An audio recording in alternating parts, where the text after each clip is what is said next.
People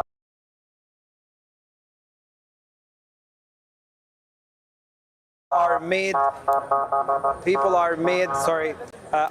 displaced, they're made homeless. Some of those people were evacuees, so they were displaced one more time. We managed to talk to one of the people who came to Nasser Hospital in an ambulance who said, "This is my third time being displaced." So internal displacement is becoming a routine for Palestinians in the southern part, given the intensity of the bombardment and the airstrike. But to Gaza City particularly, Gaza has turned into a maze of rubble,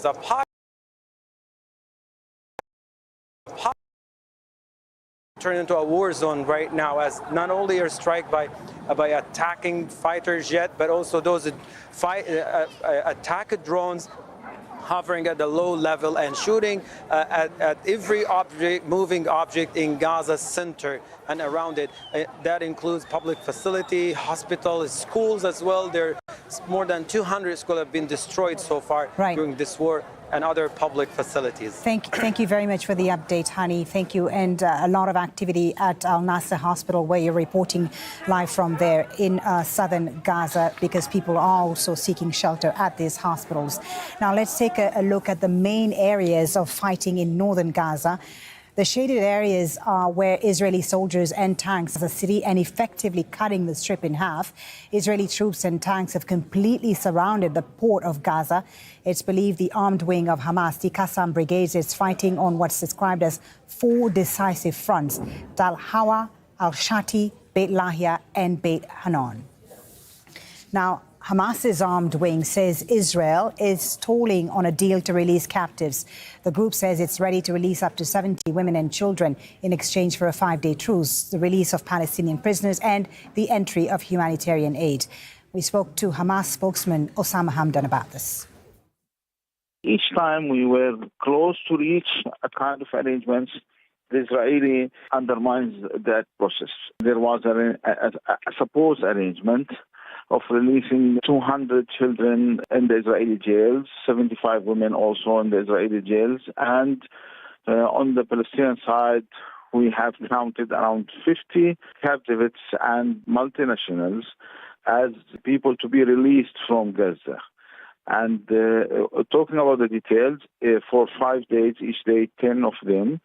And we needed some arrangements to secure those people and to secure the people who were working in order to release them. When all those arrangements were done, the Israelis postponed that for nothing. It shows that they are not willing to go forward.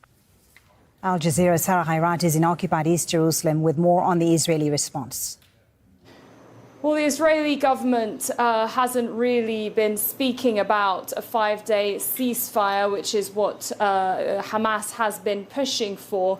It also hasn't confirmed whether it would consider an exchange of those that are being held captive with prisoners, which is what Hamas wants. It wants children and women released from Israeli detention.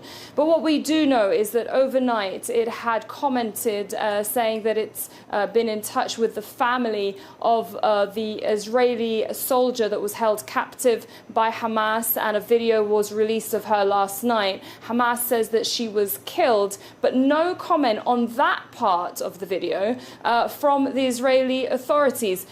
Now, in terms of the families, those that are being held captive or those that are being held missing, they are very concerned. They said that they've been calling on the government for many days to stop the airstrikes, worried that their family members would be killed, and news like that will be incredibly concerning for the relatives of those being held captive. They said that they would really try to get the government to push for a possible ceasefire in whatever capacity that means, as long as it ensures bringing those that are held in Gaza back home. There's worry, there's concern, and still nothing from the government just yet on what the situation is in terms of a possible ceasefire, a 5-day truce, which is what Hamas is asking for in return of those that are being held captive. And that's the latest on that. We are yet to hear more from the Israeli government.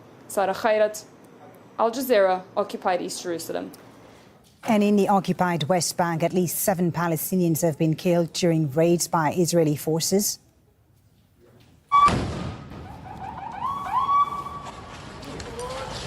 The raids have been taking place in Tulkarem, where the army has also been firing tear gas close to the hospital.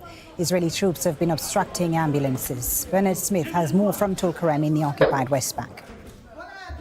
There's very, very little traffic because the safest place to be during an Israeli raid is hiding inside, and that is what people are doing. We know that 7 people have been killed in this raid and 5 are critically injured. We're not too far away from the hospital where the Israeli forces were tear gassing earlier on today.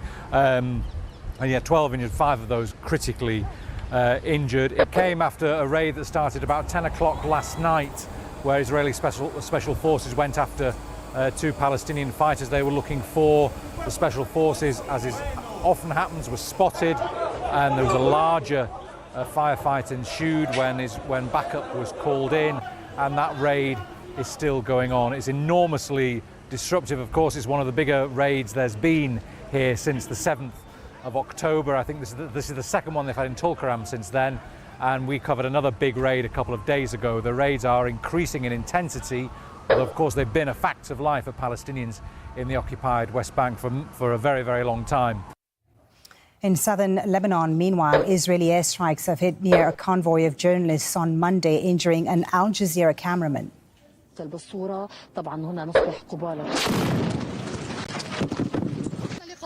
The group of journalists were traveling along the border near the Lebanese town of Yarun. And separately, Israeli airstrikes hit a residential area in the Lebanese village of Einata. For weeks now, the Lebanese armed group Hezbollah and the Israeli military have been exchanging fire across the border.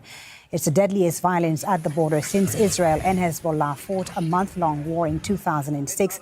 More than 70 Hezbollah fighters and 10 civilians have been killed in Lebanon, and several troops also have been killed in Israel.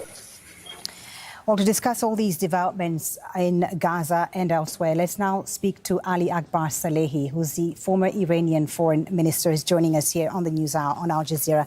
Mr. Salehi, thank you so much for your time. Thank you for coming into Al Jazeera. At this dangerous time for the region, how does Iran view this war on Gaza, and does it see itself playing a role directly or indirectly? Well, this is no secret that Iran has always supported the group, like the Hamas group and the Jihadi group, the resistance group as a whole. And we have supported them in many ways, especially in, mainly in terms of educating them how to enter into crises, such as the crisis that they have had so far.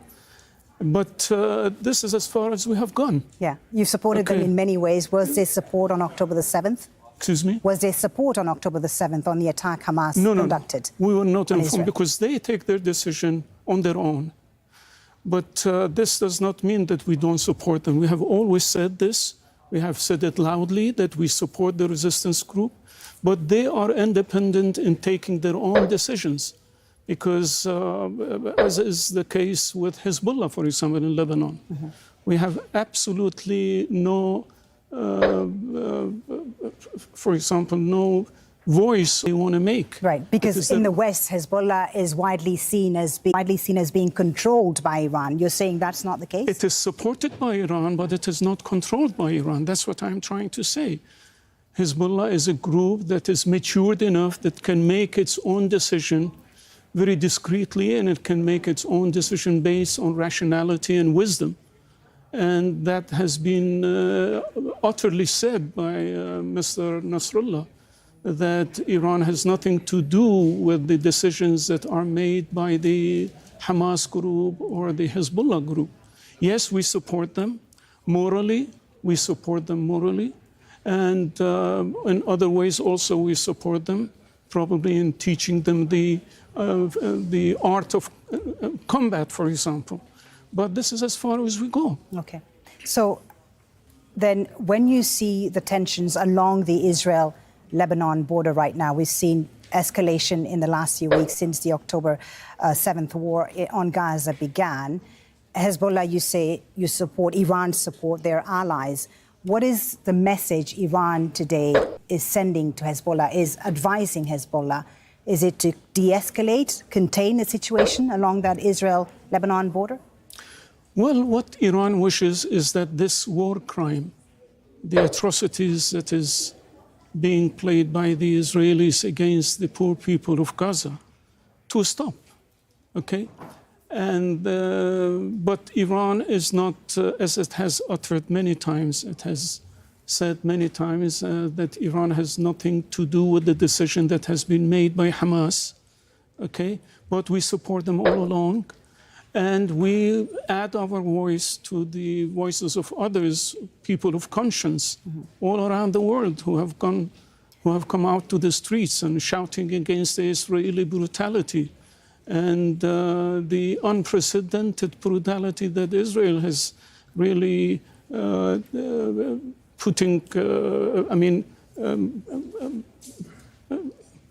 playing against the Gaza people. We have said that very utterly that we hope that this conflict stops, and that the people of Gaza are given the chance of living like any other people in the world. Right. Let me just pick up on Hezbollah once again. What is Tehran's advice to Hezbollah today? Is it to de-escalate the situation along the Israel border? Is it to contain it? Because Iran's security and interests are also at risk here, aren't they? Well, as I said, you see, we have no, Iran as Iran per se has nothing to do with this conflict which is going on. Although we support the Palestinian views, we support the Palestinian decisions, whatever decision they make, but we have absolutely no voice here in order to tell them what to do and what not to do. So no voice either with the Houthis in Yemen, for example? They've fired a number of missiles towards Israel. No. Okay. We have said this, and everybody knows that. I mean, the Houthis and Hezbollah and the Hamas, they are matured enough to make their own decisions, because making decisions in such very sensitive moments, it's not an easy thing to do. So it is them to make an appraisal of the situation and then make the right decision. Okay. Let's move away, Mr. Salehi, and discuss the relationship now with Washington, with the U.S., which I think it's fair to describe it as a tense one, Iran's relationship with the United States. The U.S. in recent days has targeted sites in Syria, which says are linked to Iran and to the Revolutionary Guards. It's accused Iran and its allies of attacking U.S. troops in the region. What do you respond to that? Well, I mean, it is the same reasoning when the United States has no reason, it has no justification for its presence in the region.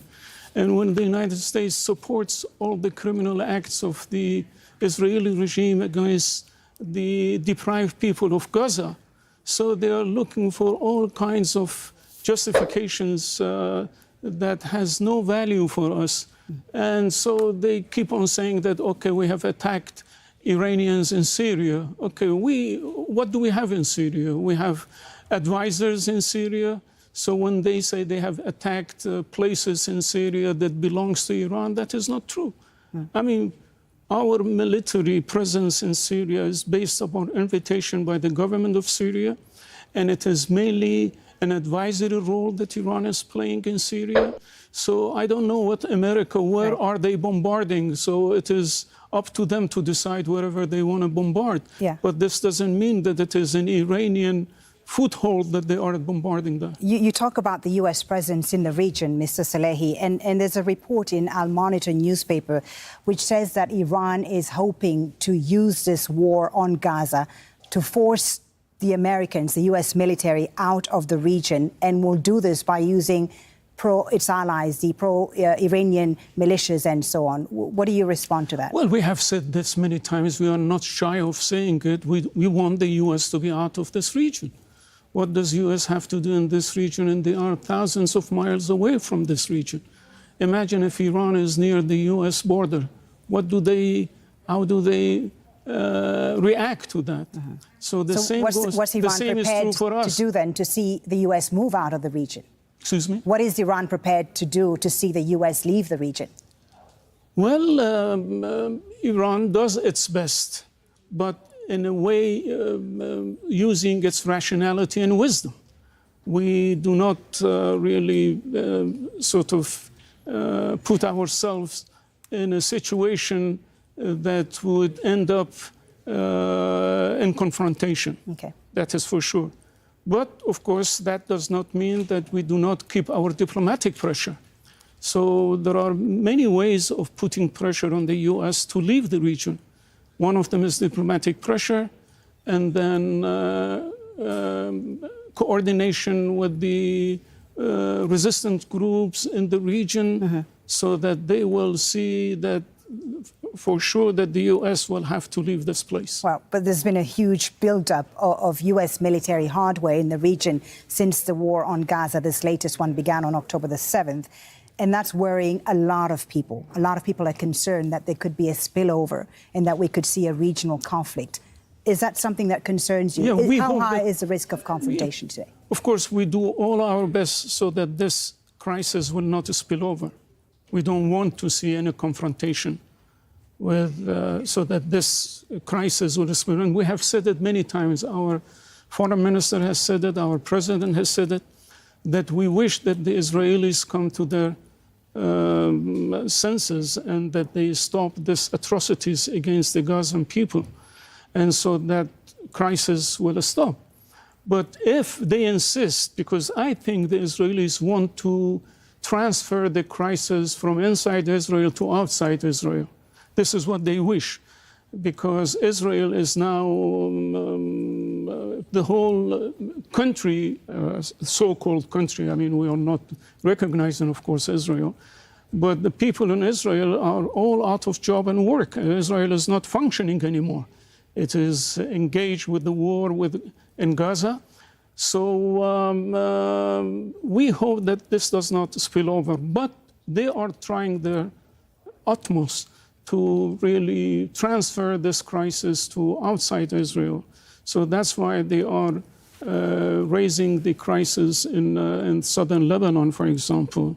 And they are trying to get Hezbollah involved more in this crisis. Right. But, of course, Hezbollah and others know what to do. And they certainly make the decisions, as I said, very discreetly and very rationally and using their own wisdom. They make an appraisal of the situation. I mean, so it is not, you see, the Israelis have come to their senses and to their understanding that the other side is really a side that makes its move based on all kinds of calculations. Right. So they move very cautiously, but very steadily, and they know what they are doing. So you believe that a spillover should be avoided in the region. I wanted to ask you about Saudi Arabia and Arab unity among Islamic countries and the Arab world. There was a conference in Riyadh a few days ago where we saw Arab leaders express unity with Palestinians in Gaza, called for a ceasefire. The Saudis, before the start of this conflict, there was talk that Saudi Arabia and Israel were towards a path to normalize relations. There's been a rapprochement in recent months between Iran and Saudi Arabia as well. We saw the Iranian president in Riyadh at the summit, actually, which was quite significant. How does Iran, I mean, the normalization talks, of course, have been stalled for now, but it doesn't necessarily mean that they're off the table. How does Iran view that right now, the unity among leaders of this region when it comes to the Palestinian cause? I think after the Gaza crisis, this normalization process will not, to the best of my understanding, will not move as it was before. It will it is certainly, it has been stalled, and so probably it is not very easy to continue with the same pace and with the same rate and the process of normalization. So I think the awakening of the public opinion, the Arab public opinion, after the crisis, Gaza crisis, will put pressure on the governments in Arab states so that to think twice before they normalize their relations with Israel. Because they certainly don't seem to be on the same page when it comes to what action to take to achieve a ceasefire in Gaza, for example, as we saw in Riyadh. Yes, now we are on the same phase, of course, we are on the same page. And so we all ask for a ceasefire in Gaza now. This is in the interest of the region, in the interest of the Gazan people. And, I think one thing is that Israelis have lost their rationality, and they are committing mistakes after mistakes. And certainly, as the war continues, that will be in the interest of the Arab world and the Muslim world, because the more the conscience, the more the public opinion of the people in the Islamic world will understand the reality and the essence and the nature of the Israeli regime, then it would be better to really, from then on, to come up with all kinds of reasoning as to why resistance should exist and should expand, because they are occupiers, they have to leave the Palestinian land. We have all these UN resolutions which says so, and we have the Arab people and the Muslim people that would like to see so. So we hope that at the end of the day, and we are sure about this, that at the end of the day, it is the people who wins, not the governments. It is now the burden of the conflict is on the shoulders of the people and not on the shoulders of the government. No Arab government is involved now in this crisis. It is the people who are carrying out the pressure of this crisis, and people never lose. Mr. Salehi, thank you so very much for joining us on Al Jazeera. Thank you for sharing your views with us. Ali Akbar Salehi is the former Iranian foreign minister joining us here on the News Hour on Al Jazeera. Thank you very much for your time. We appreciate it. All right, let's now take a look at the world weather. And South America is sweltering through a severe heat wave. Here's Jeff with the details. In some parts of South America, the temperature is approaching or exceeding 40 degrees. Hi, everyone. In Sao Paulo, Brazil, we set a record for the month of November, 37.4. This was closing in on an all-time temperature record, which is 37.8. There are some storms in the area, but this is doing little to quell the heat. The next spot we need to focus on, I was talking about temperatures in the 40s, right? Rio de Janeiro, you shoot up to 43. Your all-time temperature record is 43.2. You should be 27 this time of the year. Top end of South America, rain is concentrated along that Pacific coast of Colombia, and a lot going on in Central America. A weather disturbance in the U.S. will throw rain to the Bahamas, western Cuba, and Jamaica. Still breezy along Mexico's Gulf Coast. And for the U.S. Gulf Coast, here's that storm system as its energy pours into Florida. So it's going to be a washout for many areas of the state. Meantime, we've got this storm system off the Pacific, throwing rain into California. And a warm breeze here is really pumping up those temperatures in the northern plains. Billings at 18 degrees. To the east we go, fairly typical fall weather here on Wednesday. Sun-cloud combo for Toronto. We've got you in for 11 degrees on Wednesday. That's a snapshot of your weather. We'll see you soon. Take care. Still ahead on Al Jazeera, emotional scenes in Brazil as Palestinian families are reunited after escaping Gaza.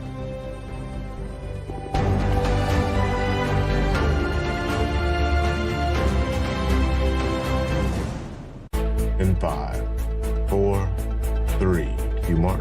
Upfront takes on the big issues. This isn't a one-off. He's talking about a systemic issue here. Black lives don't really matter in the police world. Unflinching questions. Is war with Rwanda imminent? Rigorous debate. People who are dying because of lack of medical treatment. Challenging conventional wisdom. The fact that people are starting to get angry about this is in itself a sign of progress. Join me, Mark Lamont Hill, for Upfront on Al Jazeera. Coveted beyond wealth, taken without hesitation, fought and died for. Power defines our world. We live here. We make the rules, not them. They find an enemy and then they try and scare the people with that enemy. People in Power investigates, exposes, and questions the use and abuse of power around the globe on Al Jazeera.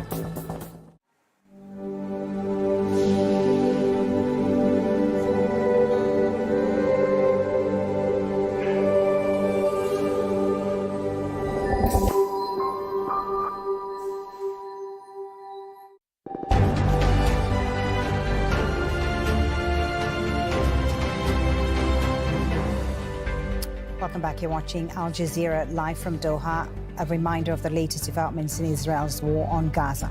Dozens of premature babies in Gaza's largest hospital have been given a lifeline to survive. The newborns have been transferred from incubators that lost oxygen and power in the Al Shifa facility to where electricity is still available. At least 2 Palestinians have been killed and many wounded in an Israeli strike on Khan Yunis in southern Gaza.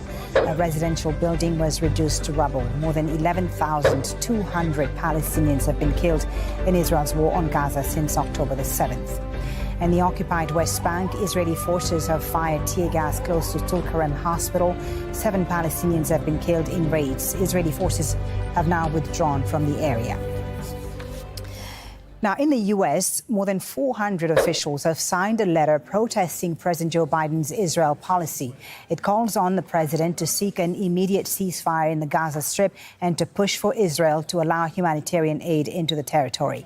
Let's find out more with our White House correspondent, Kimberly Halkett, live from Washington. So what more, Kimberly, can you tell us about this letter, and how is it different to the one the State Department we've been hearing about? Well, what I can tell you is it's the latest in a string of internal protests within the Biden administration pushing back on the president's policy.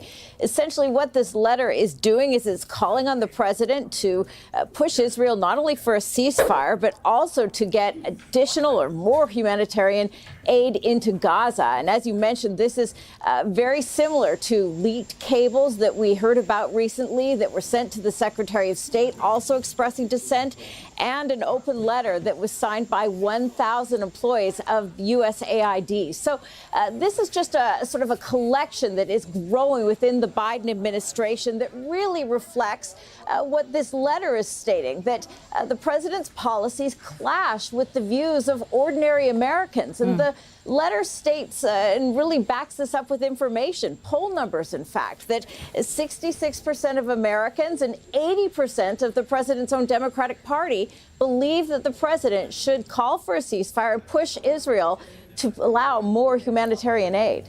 And so will it make a difference, any difference, Kimberly? How's Biden likely to react? Well, right now, I can tell you we've reached out to the White House. So far, we've had no response. But what we're hearing and what we've heard as recently as yesterday from the National Security Advisor, Jake Sullivan, is that this dissent is largely being dismissed. What we know is that the president has a very small circle of advisors around him. And while they are listening, they're not taking much of the advice, sort of brushing it off as young people in their 20s and 30s that really don't sort of understand the scope and the scale of what the president is doing. So what their argument has been is that any ceasefire would favor Hamas and that would allow them to regroup. And this is something that the Biden administration believes is ill-advised. And that's why they say they only favor short durations of pauses and will continue to push for that for the foreseeable future. Thank you, Kimberly, for that. Kimberly Halkett live there at the White House. Brazil's President Luiz Inácio Lula da Silva has welcomed home 32 Brazilian Palestinians evacuated from Gaza. The group left through the Rafah border crossing with Egypt on Sunday. Monica Yanakiev has the story. After more than 3 weeks of negotiations, Brazilian President Luiz Inácio Lula da Silva celebrated a small but significant victory in the midst of war. 32 Brazilian Palestinians rescued from Gaza safely home, among them 18-year-old Shahed Albana. I cannot believe I made it here and I'm still alive. I thought I would die. Since the war started, Shahed has been recording her attempts to leave the war zone. She had gone to Gaza with her mother, who was diagnosed with cancer and wanted to see her family one last time.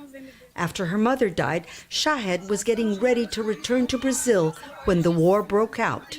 She posted a video on the day she was told she could finally leave. It's 8 hours, 14 minutes. We're at the border. They will start calling our names. Hassan Habi, a shopkeeper from São Paulo who had taken his wife and children to meet his mother in Gaza, was also trapped when the war started.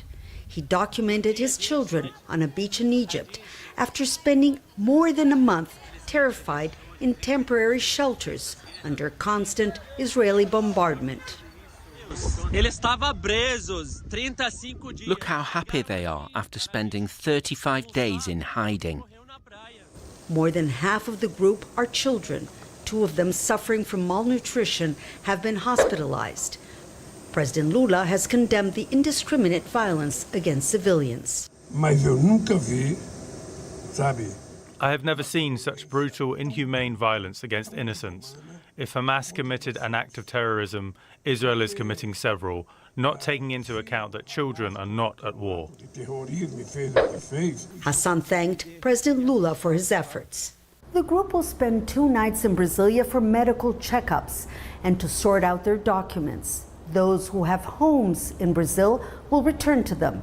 The others will be taken to a refugee center in the state of São Paulo. Monica Yanaki of Al Jazeera, Rio de Janeiro. And a group of Russian nationals evacuated from Gaza has arrived in Moscow. They're among an estimated 1,000 Russians who want to leave the Strip. A limited evacuation of foreign passport holders and Palestinians needing medical urgent treatment began on October the 1st. It was halted several times because of Israeli attacks. Many Palestinians living in Turkey say they've lost contact with their families in Gaza. Internet and phone services are limited inside the Strip. Watching the news has become a vital source of information for those worried about their loved ones. Sinem Kosoglu reports. Isra is trying to reach her mother in northern Gaza, but she's having no luck. She left Gaza 4 years ago for Turkey's Gaziantep. Now she's relying on friends and news reports to find out what's happening in Gaza. While watching TV, Isra saw an injured woman close to the Indonesian hospital, the neighborhood where her family lives. She says the woman looked like her mother. Till now, I couldn't verify if this woman was my mother or not, or if my family was among the dead or wounded. I'm a human being. Many scenarios are passing through my mind. Am I left alone in life now? What am I going to do if something happened to them? Or how can I help them from here? Living in the same city, Mohammed hasn't heard from his father and brother in Gaza for days. His uncle said he had been standing in an area which was bombed. My father called me that day. For some reason, I was busy and I couldn't pick up. According to what I heard, where he was standing was bombed minutes after he called me. When my mother reached there, she was told he was taken to hospital. Since then, we don't have any information. They might even be in South Gaza now. Phone lines and the internet are limited in Gaza. It's causing uncertainty for many Palestinians living abroad. I don't know if my family was among those people who were on the roads to go south. I can't reach them. Now I live here in extra fear because I have nobody here. I live alone. I'm scared to see my family as victims of one of those massacres happening. These are unsettling days, and Palestinians in Turkey hope that their families in Gaza are still alive and they can be safely reunited soon. Sinem Kosoglu, Al Jazeera. And protests in support of Palestinians are continuing around the world. In Manila, protesters say they are holding the U.S. responsible for the war on Gaza. They've been marching to the U.S. Embassy calling for a ceasefire and an end to occupation of Palestinian territories. Barnaby Lowe reports. These pro-Palestinian protests in Manila getting bigger and bigger. They started with just dozens of protesters when Israel started bombarding Gaza in October. Now we've got hundreds here, and they say that they won't stop until Israel stops bombarding Gaza. Israel stops killing innocent civilians in Gaza, and right now they're marching towards the U.S. Embassy because they say that the U.S. is culpable for the death of thousands of civilians in Gaza.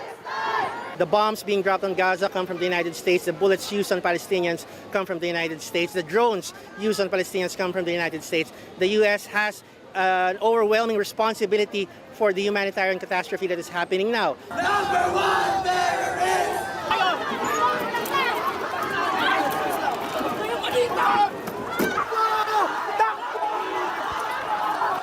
And these protesters have broken through a police barricade.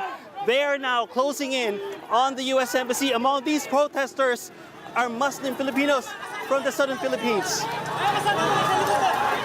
We also would want to expose that what's happening in Palestine, we feel it as Muslims here in the Philippines as Bangsamoro people, because the wars, the bombings in our communities in Mindanao, especially the bombings that happened in Marawi City. And protesters are now in front of the U.S. Embassy. At least in my experience covering these anti-U.S. protests, this is the closest they've been to the U.S. Embassy, and their message is clear. They don't want just humanitarian pauses in Gaza. They want a ceasefire, because they say what Israel is doing now in Gaza is not a war on Hamas, but a war on the Palestinian people. They want an end to Israeli occupation of Palestinian territories. They say that what Israel is doing right now is wiping out the Palestinian population. Barnaby Low, Al Jazeera, Manila. Coming up on Al Jazeera, we'll be taking a look at some of the other world news and tell you why villages are emptying on the coast of Kenya.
Welcome back. Let's take a look at some of the day's other news now. And Boni Forest on the Kenyan coast is known for its rich ecosystem, but it's now a no-go area because of an increase in attacks attributed to the armed group Al-Shabaab.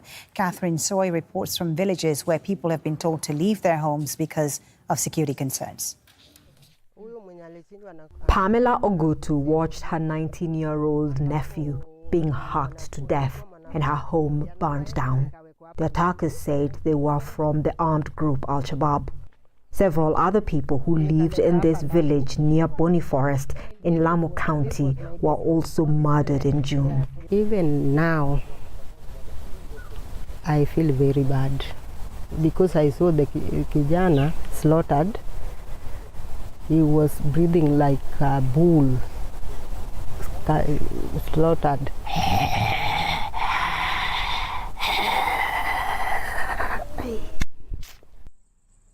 Samuel Chomba is buried here. He was also killed on that day in June.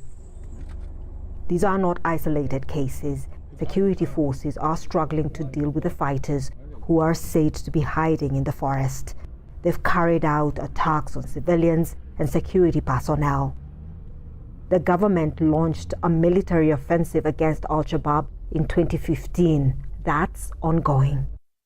State officials say some gains have been made, but the forest is vast, thick, and extends to the border with Somalia. It's a very, very organized group that can carry out such brazen attacks on our main road.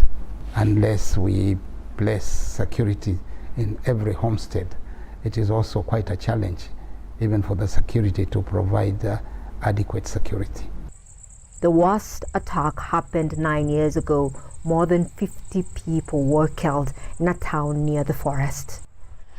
These are names of people who were killed in an attack in the town of Mpeketoni in 2014. Al-Shabaab claimed that attack, and we've been talking to relatives who come here often to pay their respects. We've also been talking to villagers who live in other areas farther away, and they say they continue to live in fear because attacks there are still ongoing. So now Pamela Ogutu and her neighbors sleep rough in their school. Most of the 2,000 or so people who called this place home have fled to other areas. They say until they feel safe enough, they won't come back. Catherine Soy, Al Jazeera, Lamu County, Kenya. At least 31 people have been killed by floods in Somalia as it braces for more rain. Hundreds of thousands have been forced from their homes. The UN has released $25 million in aid, describing it as a once-in-a-century event. It's estimated more than 1.5 million people in the country could be affected. In India, heavy machinery is being used to rescue 40 workers trapped in a collapsed road tunnel in the northern state of Uttarakhand. Excavators have been removing debris for 2 days now to carve out a channel to reach the group. During the past year, more than 10,000 Cambodian families have been relocated from areas near the celebrated Angkor Wat temple. But a new Amnesty report says many were forced to do so by the military. Tony Cheng has the story. The temples of Angkor, celebrated around the world, and a source of national pride to many Cambodians.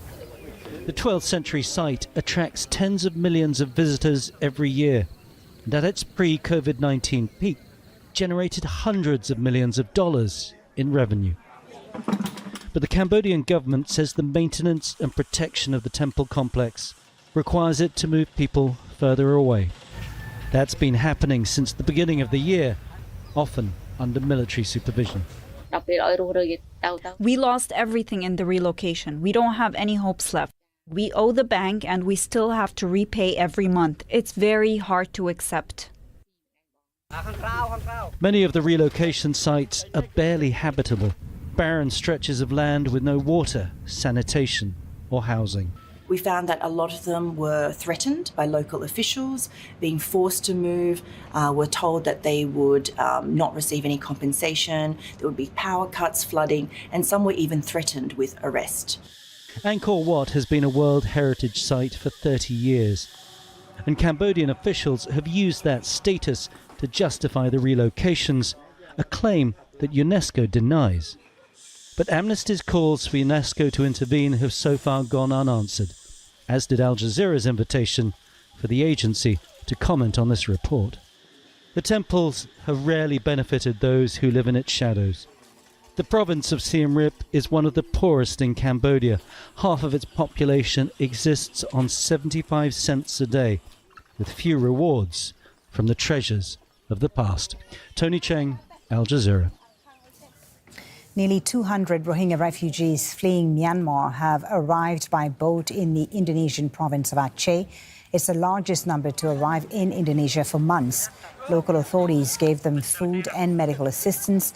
More than 2,000 Rohingya are believed to have attempted the dangerous sea journey to Southeast Asian countries last year. In 2017, a military crackdown forced 1 million to flee Myanmar. UK Prime Minister Rishi Sunak has held his first meeting with his newly reshuffled cabinet. The inclusion of former Prime Minister David Cameron as Foreign Secretary was a major surprise and may indicate a shift towards more centrist policies. Sonia Gallego reports. He was dismissed as yesterday's man, yet former Prime Minister David Cameron walked into number 10 Downing Street in his new role as Foreign Secretary for Tuesday's cabinet meeting. We build partnerships with our friends, we deter our enemies, and we keep our country strong. That's why I'm doing the job, and I'm delighted to accept. He may not be a new face at the table, but it is a new position for the man who left his mark on the UK by enabling its exit from the European Union. It was Cameron who called the referendum on Brexit. We have to ensure that the Conservative Party reflects the changes the country has faced, reflects the issues that affect people today. That's exactly what the Prime Minister's concentrating on now. He has a cabinet of experience, but also younger people with new ideas as well coming into it. Prime Minister Rishi Sunak's cabinet reshuffling may have not come as a complete surprise, especially after comments made by the previous Home Secretary Suella Braverman, whose hawkish style angered many within the Conservative Party, and after a week where she called homelessness a lifestyle choice, dubbed London rallies for a ceasefire in Gaza as hate marches, and denounced police forces as biased, it was clear something had to give.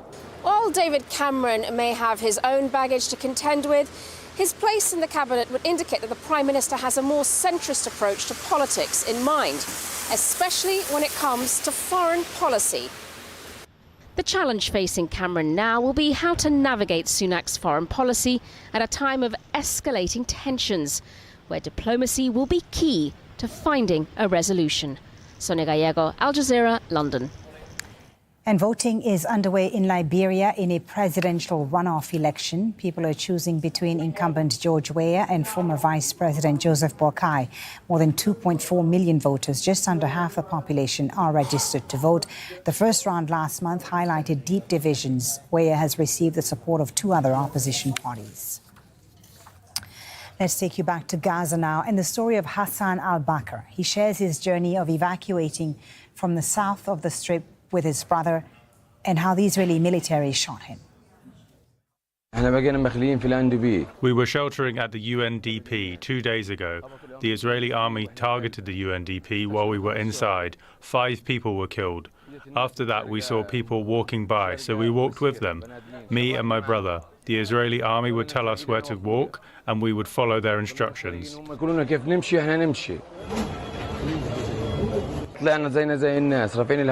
We walked along with others, raising our ID cards. A soldier called me, so I went to him and gave him my name and my brother's. He told us to drift away from the group, but we kept walking with the people, and suddenly they opened fire at us. He shot my leg, and then the Israeli army took me. I was with them until 8 p.m.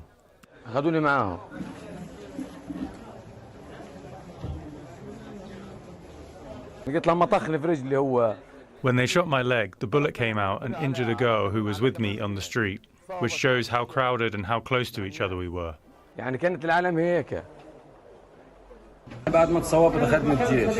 After I got shot, the military took me back to the Red Cross, who then brought me to the hospital. The doctors performed an operation on my leg at night. In the morning, I called my friend. I told him to call my family to assure them that I was fine, and he did. All right, stay with us on Al Jazeera. The latest developments in Israel's war on Gaza coming up after this short break. Thanks for watching.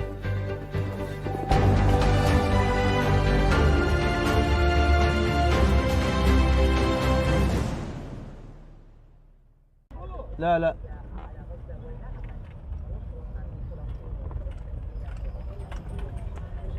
هات لك باكيت هات لك باكيت ترمز ما كان الباكيت اللي فوق هذا هات حط لك باثنين يا سلام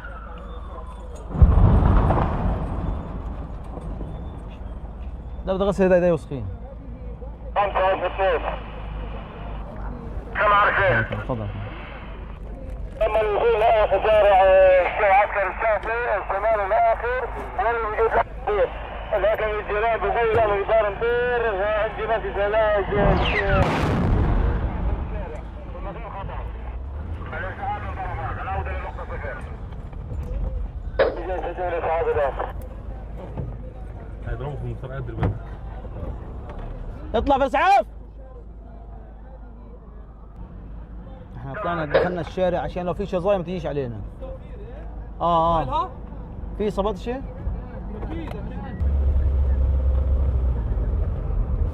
صحيح استهداف منزل لآل عاشور، استهداف منزل لآل عاشور بحاجة لسيارة إسعاف على وجه السرعة من طرفات. جيد وجود شهداء على وجه السرعة لإسعافات حاجة كثير.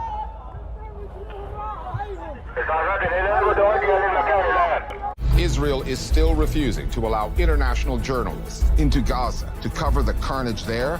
All that they can report on firsthand is the Israeli side. Palestinian reporters risking everything to get the story out. 15 members of his own family killed in an airstrike. Why are you imposing a media blackout on journalists who are sharing what's happening on the ground? We don't cover the news. We cover the way the news is covered. The Listening Post.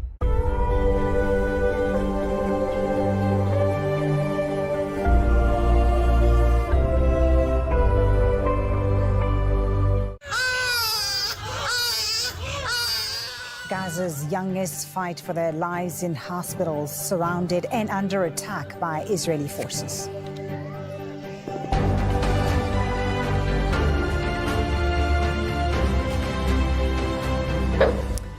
You're watching Al Jazeera live from Doha. I'm Fuli Batibo with our continuing coverage of Israel's war on Gaza. Another Israeli airstrike on southern Gaza leaves at least 2 Palestinians dead and reduces buildings to rubble.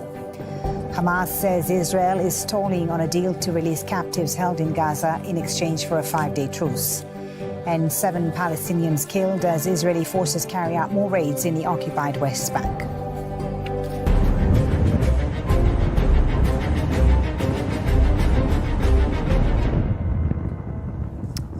It is 14 GMT, that's 4 p.m. in Gaza, and dozens of vulnerable premature babies in Gaza's largest hospital have been given a chance to live.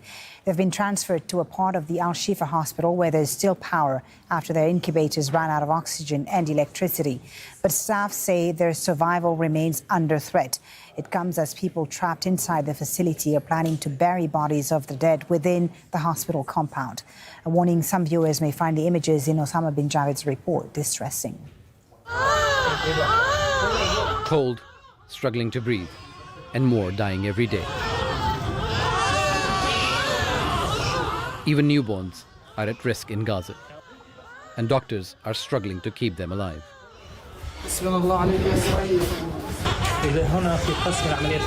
Normally, these premature babies would be in an incubator, but with no oxygen available, they are being wrapped up in all that is available against the cold and taken to another part of the Al-Shifa hospital with electricity to help them survive.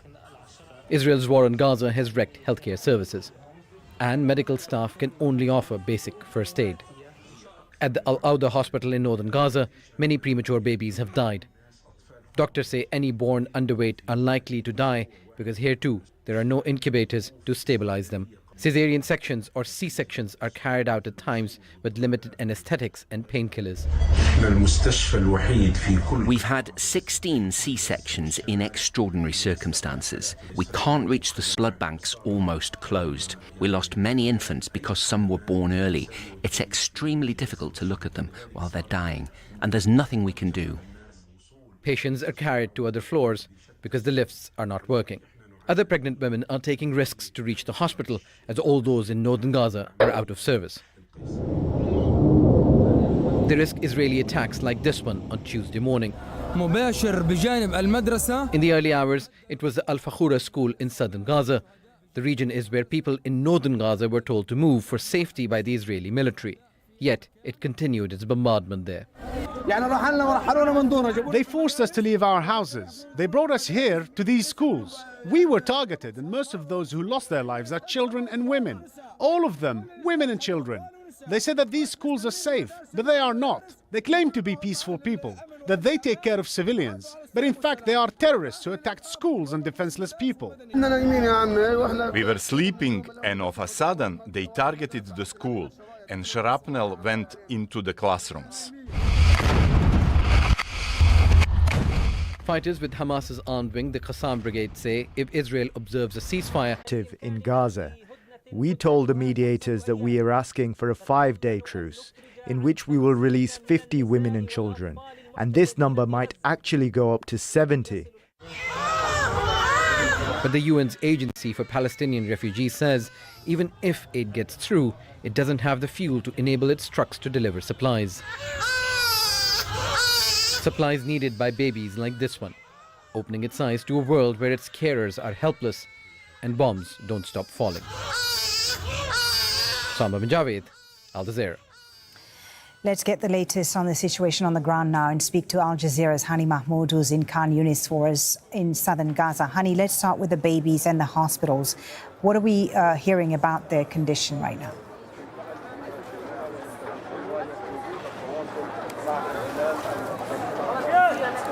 Yes, well, sadly enough, the situations at the hospital are literally out of control right now. Very chaotic, very oppressive, fair to say, for the people who are inside the hospital, the medical team, the 2,500 evacuees and injuries and patients inside the hospital. But babies, the most vulnerable group in the hospital right now. We're talking about some 44 babies inside incubator, inside this one whole room, hall that has individual incubators for each baby that was born, now being completely shut down. Those babies are removed, they're put on regular bed. The doctor resorted to traditional methods of keeping them alive. So far, 4 of these babies have died in the past 2 days. There were talks about coordination between Shifa Hospital administration and the Red Cross to evacuate those babies, but the approval and the clearance, this is how nonsense this whole thing is getting. Those babies required a clearance and approval by the Israeli military to be evacuated. One wonder what threat are these babies are posing. But only about 5 of them were able to get that approval, and we're out of the hospital. What we did here at Nasser Hospital, just to give you the full context here, we went to the incubation room here. We look at this hospital has 12 incubators. What I'm talking about is individual incubator for each born baby. So 6 of them are already occupied. As we were there in the watching these incubators, 1 baby came in from Khan Yunis, so 7 of them have already been occupied. There are 5 left, and I think those 5 are left for those who are going to be coming from Shifa Hospital if they arrived here on time, because in regular days it takes 45 minutes to get it from a Shifa Hospital to Khan Yunis, but now with roads destroyed and infrastructure severely damaged, with the checkpoints on Salahuddin Road, it might take a couple hours and more than a couple hours to get here. And is that practical? Is that enough time? Is that a good time for the babies to get to the hospital or not? We haven't seen them coming. So here are the situations those babies are put in. Very difficult, very impractical. Similar situations are applied to injuries as well. Yeah, a very difficult situation, as you say. What about the fighting, Hani, and the airstrikes? There have been more of them in northern Gaza, but also in the south where you are, in Khan Yunis. Right. Well, at earlier hours today, Khan Yunis was repeatedly targeted, and since within the past 24 hours, 6 times it has been targeted with multiple airstrikes, destroying more residential buildings and entire neighborhoods, killing numbers of people and leaving tens of injuries brought here to Nasser Hospital. 2 areas particularly being repeatedly targeted by Israeli airstrike are the eastern side of Khan Yunis, borderline areas, Bani Sahila and Khuza'a area, as well as the western side, coastal side of Khan Yunis city, which is Al-Amal neighborhood, a thriving neighborhood in Khan Yunis city, being repeatedly targeted. The fighting is raging right now at Gaza center under heavy cover of airstrikes and tank shells. There are reports about extreme and fierce fighting taking place at a Saraya intersection. This is an intersection that connects North Gaza to the south, the west to the east. It's a very vital intersection and very busy during regular day. But as of now, there are reports of Israeli tanks shelling all the residential area around this intersection, including shops and restaurants and small shopping malls as well. and schools and a mosque right there being destroyed with an airstrike. But the fight is still raging and is still going on. There are people still inside their homes who have not left, with some of them with severe injuries could not leave. The reports as well, we heard from people who send us appeal just to talk about there are tens of people inside these apartments could not leave. Some of them are with their loved ones inside, or relatives or siblings who have been already killed inside the apartments, but it's not safe to get out of those residential buildings. Thank you, Hani, for the update. Hani Mahmoud, live for us in Khan Yunis in southern Gaza. Meanwhile, Hamas's armed wing has said Israel is stalling on a deal to release captives. The group says it's ready to release up to 70 women and children in exchange for a 5-day truce, the release of Palestinian prisoners and the entry of humanitarian aid. Well, we spoke to Hamas's spokesman, Osama Hamdan, about this. Each time we were close to reach a kind of arrangements, the Israeli undermines that process. There was a supposed arrangement of releasing 200 children in the Israeli jails, 75 women also in the Israeli jails. And on the Palestinian side, we have counted around 50 captives and multinationals as people to be released from Gaza. And talking about the details, for 5 days, each day 10 of them. And we needed some arrangements to secure those people and to secure the people who were working in order to release them. When all those arrangements were done, the Israelis postponed that for nothing. It shows that they are not willing to go forward. And Sarah Hayrat is in occupied East Jerusalem now with the response from Israel. Well, the Israeli government hasn't really been speaking about a 5-day ceasefire, which is what Hamas has been pushing for. It also hasn't confirmed whether it would consider an exchange of those that are being held captive with prisoners, which is what Hamas wants. It wants children and women released from Israeli detention. But what we do know is that overnight it had commented saying that it's been in touch with the family of the Israeli soldier that was held captive by Hamas, and a video was released of her last night. Hamas says that she was killed, but no comment on that part of the video from the Israeli authorities.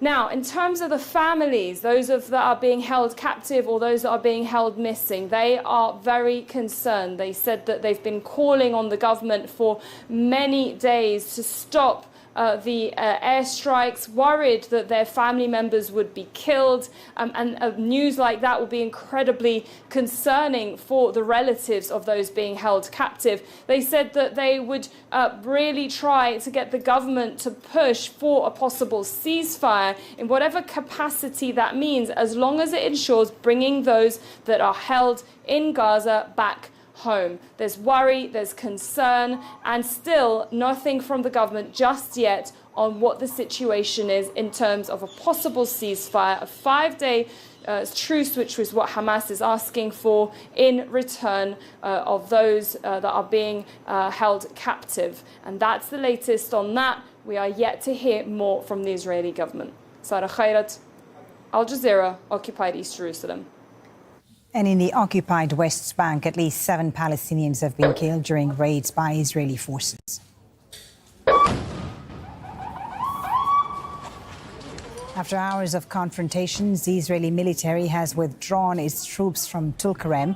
The army fired tear gas close to the hospital and prevented ambulances from reaching the injured. Bernard Smith has more from Tulkarem in the occupied West Bank. Now, this is a very clear example of the collective punishment that Israel metes out to Palestinians in the occupied West Bank. This was destroyed last week in a previous raid. It was repaired, the water main repaired, the road put back together, and just today in the raid, the second raid in less than a week that Israel has carried out, they've dug up the same place again. Raids are a fact of life for Palestinians in the occupied West Bank. They have been since long before October the 7th, but they've stepped up since then. They're averaging about 40 a day in this area. Israeli special forces came in very late last night with 2 fighters were their main target. We understand they found their target.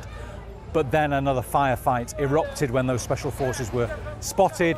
Backup was called in, and that seems to have resulted in this very long raid in this part of Tulkarem.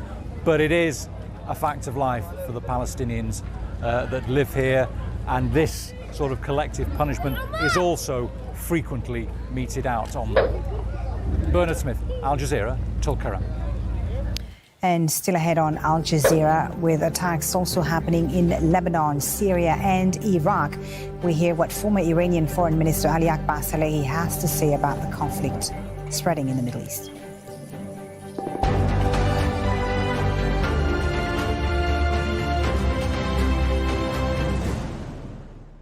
Examining the impact of today's headlines, explore an abundance of world-class programming, international filmmakers and world-class journalists. Bring programs to inform and inspire you on Al Jazeera. Frank assessments. It's very tragic that the superpowers in the West give themselves the right to take decisions over the life and death of 2 million Palestinians. This is incredible. Informed opinions. This is a very large deployment, isn't it? The primary objective is deterrence, dissuasion. Critical debate. He's putting people in Gaza in front of one of two choices, either genocide or complete ethnic cleansing. Inside Story on Al Jazeera. Amidst the world slowdown, we stand firm as home to a fifth of global nickel reserves. Indonesia is poised to lead the global EV battery industry. We adeptly manage our abundant resources and play a vital role in solar energy harnessing, offering 75% of global carbon credit potential, committed to environmental protection, enhancing investment climate through digital licensing. Indonesia, your better tomorrow.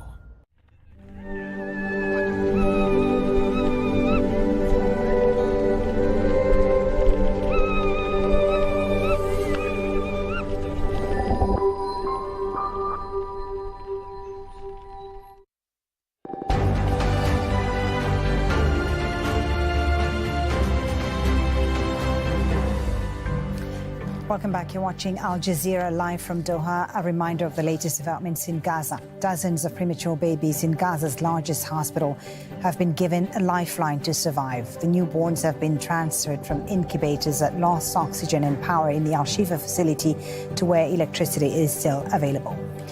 At least 2 Palestinians have been killed and many wounded in an Israeli airstrike on Khan Yunis in southern Gaza. A residential building was reduced to rubble. More than 11,200 Palestinians have been killed in Israel's war on Gaza since October the 7th. And in the occupied West Bank, Israeli forces have fired tear gas close to Tulkarem Hospital. They've also been obstructing ambulances. 7 Palestinians have been killed in raids there. Now, more than 400 U.S. officials have signed a letter protesting against President Joe Biden's Israel policy. The letter calls on the president to seek an immediate ceasefire in the Gaza Strip and to push for Israel to allow humanitarian aid into the territory. Let's find out more with our White House correspondent, Kimberly Halkett, live in Washington. So what more can you tell us about this letter, Kimberly? How is it different to the one in the State Department we've been hearing about? Well, what's significant about this one is that it represents a really broad scope of the Biden administration, 40 different agencies in terms of the signatures on this one. And this is just the latest in a string of pushback within the Biden administration, expressing their dismay, their dissent over the Biden administration's policies, specifically, as you point out, the fact that the president is not calling for a ceasefire, and they say that there's just not enough humanitarian aid getting into Gaza. Now, they underscore this by the fact that they say that the president's policies just aren't in line with the ordinary American, and they're using poll numbers to back that up. The latest poll numbers seem to indicate that when it comes to Democrats, the president's party, 80% believe that the president should be calling for a ceasefire. And when you just look at Americans as a whole, and that would include Republicans as well, that number is 66%. So the feeling is that the president just isn't listening to the ordinary American, and especially members of his own Democratic Party. So will this make any difference then, Kimberly? How's Biden likely to react?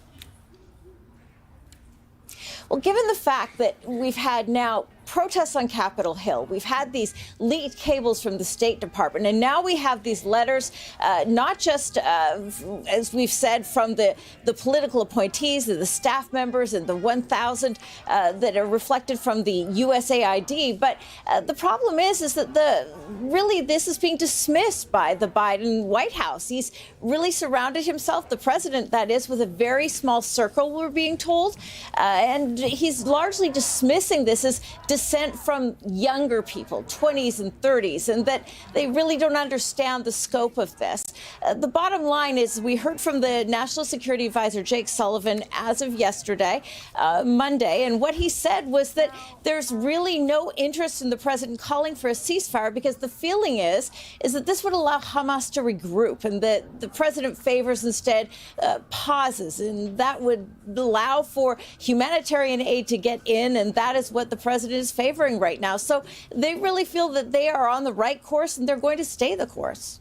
Kimberly, thank you very much for that. Kimberly Halkett is our White House correspondent live there in Washington.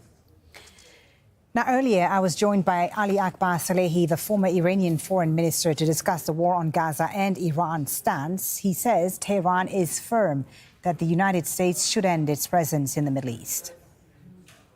We do not really put ourselves in a situation that would end up in confrontation. Okay. That is for sure. But, of course, that does not mean that we do not keep our diplomatic pressure. So there are many ways of putting pressure on the U.S. to leave the region. One of them is diplomatic pressure, and then coordination with the resistant groups in the region, so that they will see that for sure that the U.S. will have to leave this place. Well, but there's been a huge buildup of U.S. military hardware in the region since the war on Gaza. This latest one began on October the 7th. And that's worrying a lot of people. A lot of people are concerned that there could be a spillover and that we could see a regional conflict. Is that something that concerns you? Yeah, How high is the risk of confrontation today? Of course, we do all our best so that this crisis will not spill over. We don't want to see any confrontation. I wanted to ask you about Saudi Arabia and Arab unity among Islamic countries and the Arab world. There was a conference in Riyadh a few days ago where we saw Arab leaders express unity with Palestinians in Gaza, called for a ceasefire. The Saudis, before the start of this conflict, there was talk that Saudi Arabia and Israel were towards a path to normalize relations. There's been a rapprochement in recent months between Iran and Saudi Arabia as well. We saw the Iranian president in Riyadh at the summit, actually, which was quite significant. How does Iran, I mean, the normalization talks, of course, have been stalled for now, but it doesn't necessarily mean that they're off the table. How does Iran view that right now, the unity among leaders of this region when it comes to the Palestinian cause? I think after the Gaza crisis, this normalization process will not, to the best of my understanding, will not move as it was before. It has been stalled, and so probably it is not very easy to continue with the same pace and with the same rate and the process of normalization. So I think the awakening of the public opinion, the Arab public opinion, after the crisis, Gaza crisis, will put pressure on the governments in Arab states so that to think twice before they normalize their relations with Israel.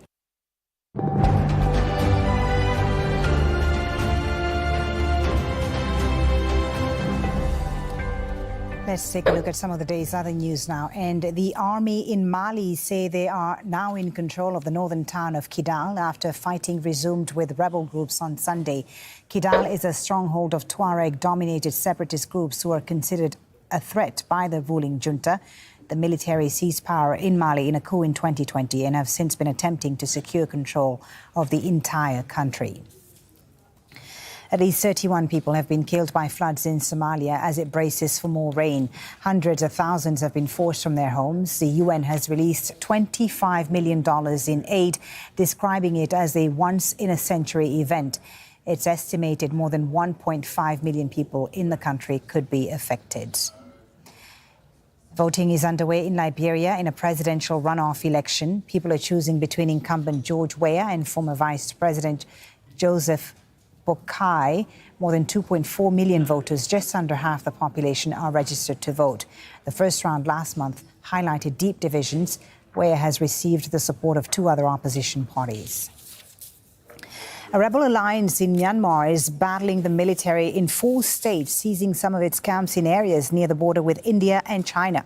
At least 43 soldiers from Myanmar have fled across the border to the Indian state of Mizoram. They told local officials they were surrendering after nearly 200 Rohingya refugees fleeing Myanmar have arrived by boat in the Indonesian province of Aceh.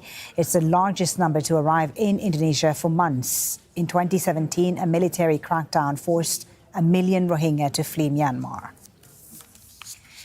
UK's Prime Minister Rishi Sunak has held his first meeting with his newly reshuffled cabinet. The inclusion of former Prime Minister David Cameron as Foreign Secretary was a major surprise and may indicate a shift towards more centrist policies. Sonia Gallego reports. He was dismissed as yesterday's man, yet former Prime Minister David Cameron walked into number 10 Downing Street in his new role as Foreign Secretary for Tuesday's cabinet meeting. We build partnerships with our friends, we deter our enemies, and we keep our country strong. That's why I'm doing the job, and I'm delighted to accept.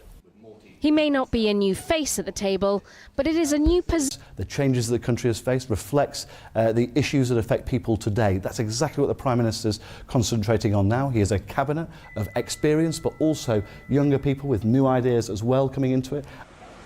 Prime Minister Rishi Sunak's cabinet reshuffling may have not come as a complete surprise, especially after comments made by the previous Home Secretary Suella Braverman, whose hawkish style angered many within the Conservative Party, and after a week where she called homelessness a lifestyle choice, dubbed London rallies for a ceasefire in Gaza as hate marches, and denounced police forces as biased, it was clear something had to give. While David Cameron may have his own baggage to contend with, his place in the cabinet would indicate that the Prime Minister has a more centrist approach to politics in mind, especially when it comes to foreign policy. The challenge facing Cameron now will be how to navigate Sunak's foreign policy at a time of escalating tensions, where diplomacy will be key to finding a resolution. Sonia Gallego, Al Jazeera, London. The billionaire founder of Foxconn, Terry Gou, has qualified to run for president in Taiwan. Gou secured more than 900,000 signatures in support of his bid, far exceeding the 290,000 needed to qualify. He gave up his management of Foxconn 4 years ago, one of the world's largest contract producers of electronics and a key supplier for Apple. And that's the news for now on Al Jazeera. That's it from me, Foli Batibo. Stay tuned for the weather and Inside Story next.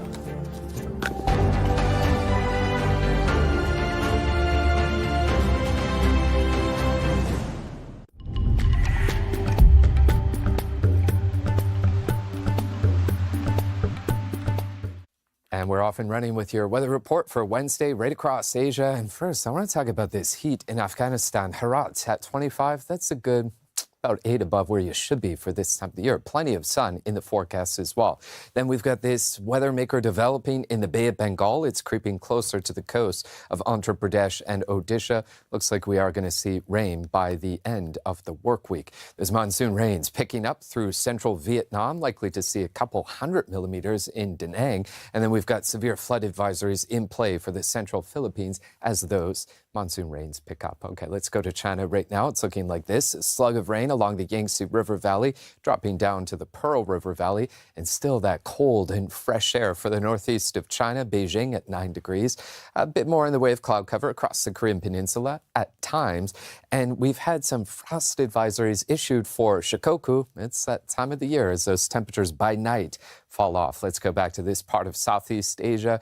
Bursts of rain for West Java province around Jakarta, and really for Sumatra Island. I think it's the top end, so north of Padang, and the usual showers and thunderstorms in both Kuala Lumpur and Singapore on Wednesday. That's it. That's all.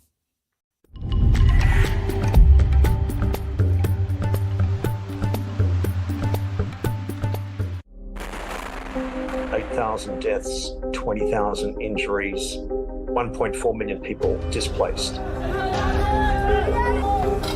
There is nothing left. They destroy our house. We were just attacked yesterday without any warning. Christian community in Gaza are being targeted. No one is safe here in Gaza. Everyone in danger. David Cameron stunned Britain when he quit as Prime Minister after the Brexit referendum. Now he's triggered another political earthquake, making a shock return as Foreign Secretary. That follows the sacking of an Interior Minister who tried and failed to suppress major demonstrations in support of Palestinians in Gaza. So what does this mean for UK policy at home and abroad? This is Inside Story.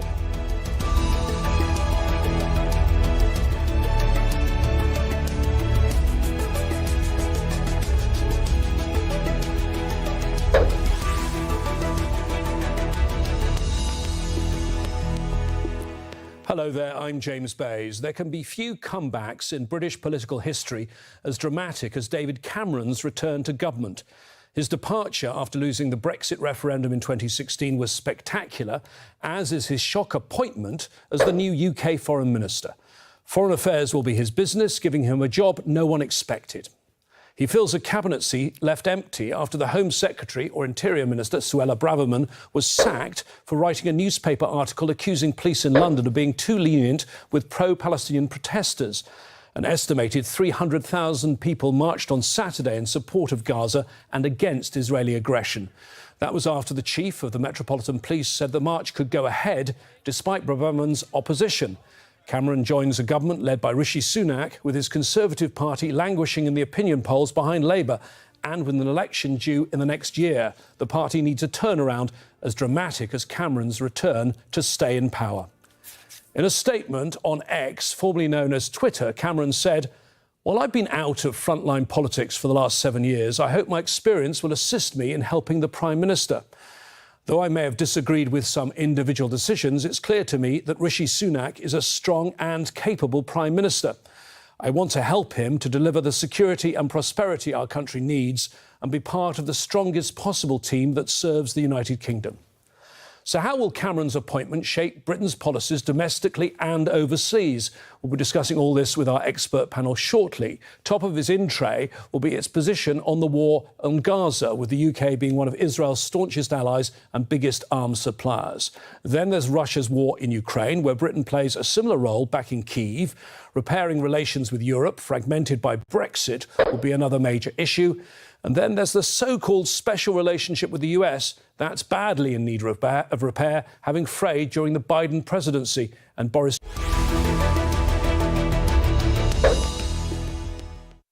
Well, let's bring in our panel of guests to discuss this. In London, we have Alex Dean, Conservative commentator and a former Conservative Party aide. In Dundee, Leslie Riddoch, a former news and TV presenter. She's also an award-winning journalist and Scottish independence activist.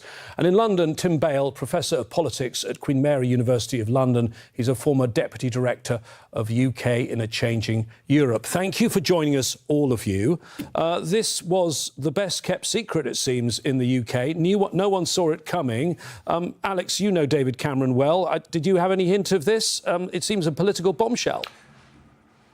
It was a real surprise, a rabbit out of the hat from the Prime Minister, and I think an indication that people didn't know it was coming, not least David Cameron didn't know it was coming, is that our former Prime Minister had harsh words to say about the government's position on HS2, our high-speed rail network, only last month. If he knew he was going to be lined up for a return to government as Foreign Secretary, I dare say he would not have been saying that about the government policy. So I think this was a true surprise to everyone concerned outside of Downing Street, including David Cameron.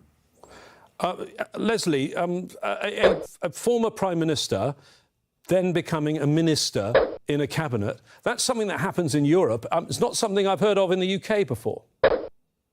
Well, apparently there have been 15 former prime ministers in Britain who have become ministers in a subsequent government. But coming back to this question of whether it's a surprise or not, I mean, certainly when that criticism was made at the Manchester conference last month, that's one thing. But the speed with which David Cameron has been made a Lord and now joins the largest unelected chamber in the world, the speed that has been a few days at least in the making. And there's a lot of speculation now that a big decision that's coming on Wednesday in Britain, where the Supreme Court decides on the legality of the government's Rwanda plans for immigrants, for migrants, that plan perhaps is going to get vetoed by the Supreme Court. And that would have been very difficult to have Suella Braverman in place, since that was her plan. And perhaps she would have been campaigning for Britain to leave the European Convention on Human Rights so she could just go ahead with it anyway. Now, that's not an outcome Rishi Sunak would want. So if he saw all of this coming, and who knows at the back of this, it might have been that for a few days at least, everyone knew behind the scenes that this was all happening. Tim, I'd like to discuss all of what's coming up in a moment, but I'd like to look back, because it was 2016 when David Cameron quit as Prime Minister, the man responsible for one of the most impactful foreign policy changes in the UK, Brexit. Now, I'm not going to pronounce on Brexit, but I know you have strong views on Brexit. But it was a great political mistake, wasn't it, of David Cameron to call a referendum that he ended up losing. This is an amazing comeback. Well, certainly if you are on the Remain side of that particular debate, you will have very mixed feelings, I think, about the decision to call a referendum, and indeed perhaps David Cameron himself. Certainly it was a big gamble on his part, and clearly, as you say, a gamble that he lost. I think when he resigned the day after the Brexit referendum, most people thought that he was on his way out of politics forever. So it would have been a huge surprise for most of us, I think, for him to come back, not least because actually he has, generally speaking, stayed out of politics for the duration. Alex mentioned the intervention he made on high-speed rail, but that's really one of the few interventions he's ever made since 2016. He spent most of his time, quite controversially, some would say, making as much money as he could, both through his memoirs and through various lobbying jobs that he's had. And I think, that the latter will come up, I think, now in terms of, the debate over whether David Cameron is the right person for this job. I don't think that will make much difference to his international co-locutors, but I think domestically that will be a bit of an issue. Alex, I've been looking back at some of the things that were written in 2016 when he stepped down. Many people said he looked like a broken man then. Well, I think one of the great shames of British politics, and this is true on both sides of the aisle, is wasting talent and wasting people of experience who get thrown onto the scrap heap of politics in their 50s. Now, sometimes they may choose that path rather more than those who are assigned to it by others. But I think bringing in people who've got a good set of experience is useful. And I think particularly bearing in mind the channel on which I now appear, David Cameron is one of the few names in British politics that will really have international resonance. And I think, furthermore, that this is really the only job that he would return to politics to do. He's not a jobbing, scrapping member of the cabinet who might be doing transport or might be going off and doing the education brief. He has returned to politics because he knows a good deal about foreign affairs, and this is a job that I think seems suited to him. I would say, too, given what Leslie has said, it's twice in living memory that this has happened. Former Prime Ministers returning. Alec Douglas-Hume did this job for Ted Heath when we were negotiating with Europe. And more recently, Lord Carrington was our Foreign Secretary. He wasn't Prime Minister, but it was from the House of Lords for Margaret Thatcher. So it's not, it's not that common. On the other hand, it's not out with any kind of experience either. Well, you say it's not that common, but I remember Lord Carrington, but you know, I don't remember a UK Prime Minister coming back as a cabinet minister in my lifetime, and I'm nearly 57 years old. Let's go to Lord Carrington, Leslie, because he is an example of someone trying to do the job of Foreign Secretary while serving in the House of Lords, because we're now talking about Lord Cameron, aren't we? How difficult is that politically? Because you have to engage with members of Parliament. He has to have like a stand-in the House of Commons, is that right? Yes, that cannot directly question the Foreign Secretary at a time when there are two someone in such an important post. So, I mean, that's already gathering ahead of steam. I appreciate that. I mean, there's, you know, at the risk of being a little controversial with Alex, I don't think this is a technocratic sort of game almost where someone that's been a pretty good player, like an old football manager, can lose a job in one team and get pushed round and perhaps do a decent job somewhere else. This is meant to be a democracy. And the thing that lots of people in Britain and Scotland particularly will not forgive David Cameron for is introducing austerity for 10 pointless years, which has left measurably people worse off and has actually managed to reverse life expectancy in Britain. It was that bad and impactful. And already the headlines are starting to run. What will happen about welfare? I know that's not his department, but it brings that whole nasty party thing alive again for lots of people who felt they lost out, and Britain lost out under him. Tim, he's taking this job in part because Sunak has decided to sack the Interior Minister or Home Secretary, Suella Braverman. She's been a deeply controversial figure. Just bring our audience up to speed on some of the things she said, because one of the most recent comments was about those Gaza marches, and we saw so many people on the streets of London. She described those as hate marches. Yes, I mean, she has made some very, very controversial remarks about people who are supporting a ceasefire. She calls them pro-Palestinian and, as you say, even worse, hate marchers. Those remarks, I think, plus the fact that many people felt that she had criticised the police for not banning the big march in London that took place on Saturday, really did, I think, bring the controversy to a new boiling point. I think many people felt that her remarks were unnecessarily inflammatory.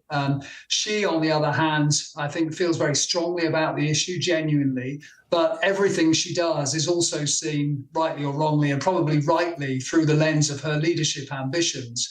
I think many people feel that the Conservative Party is probably going to lose the next election to be held in 2024, and that Suella Braverman is constantly thinking about how to best position herself in order to take over from Rishi Sunak should he resign after that election. And many of her remarks are clearly designed to appeal to, if you like, the authoritarian right of the Conservative Party, the membership in particular, which of course has the final say in any leadership contest. So I think, you know, there was a degree to which people felt by the end, actually, that Suella Braverman was almost trying to get herself sacked in order to make herself some kind of martyr and to distance herself from a ship that many people think is going to go down in the next year or so. Alex, you know how the Conservative Party works. How much of a nightmare is she for the Prime Minister outside the Conservative Party? We also learned that Therese Coffey, who was the Environment Secretary and a former Deputy Prime Minister, has also resigned. I think Braverman has more of a following in the party than Therese Coffey does, with no disrespect meant to the latter. I think that if there is danger to the government from the backbenches and people newly going to become on those backbenches no longer ministers, it's more from Suella Braverman rather than Therese Coffey. And we'll see her resignation speech either in a day or two or next week, and that will give us an indication of the kind of person she wants to be now that she's out of government. I always think it's a bit harsh for people to speak on behalf of this group in a past, and it is possible of somebody looking at the situation on the streets of London of late and be aghast at the failure of law enforcement, as she saw it, to ensure that protest was law-abiding, without hate speech, and respecting the rule of law in this country, including not wearing masks at protests, which many thousands of people did. So it's possible that our then Home Secretary was actually, heaven forbid, saying what she thought, rather than trying to narrowcast to some part of the Conservative Party. And if that's the case, I would say that she was speaking what a lot of people in this country were thinking as well. Of course, one of the other things she said was sending asylum seekers to Rwanda was her dream and obsession. We've already touched on it, Leslie, briefly. The government faces quite an important decision by the UK Supreme Court. Of kind of opposition, actually, to many of Suella Braverman's old stances, these marches that were the final provocation, if you like, inflammatory speech by Suella Braverman, by a Home Secretary. You've got to remember, largely peaceful Palestinian demonstration was going. Now, I've been on those pro-Palestine demonstrations in Scotland.